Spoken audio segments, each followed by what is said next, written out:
अस्सलाम वालेकुम दोस्तों। मेर्स्क दुनिया की सबसे बड़ी शिपिंग कंपनीज में से एक है और इसका एक शिप टाइग्रेस जो कि हजारों कंटेनर्स को एक जगह से दूसरी जगह ले जा सकता है।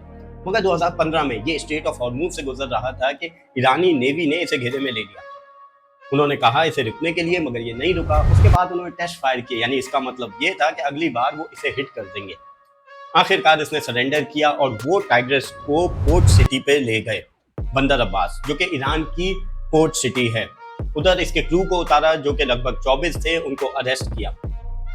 मेर्स्क ने बाद में कानूनी जंग लड़ी और उसने डिस्प्यूट को खत्म कर दिया। मगर ये वाकया सुनाने का मकसद ये है कि आपको पता चले कि ईरान का स्ट्रेट ऑफ हॉर्मूज पर कितना कंट्रोल है।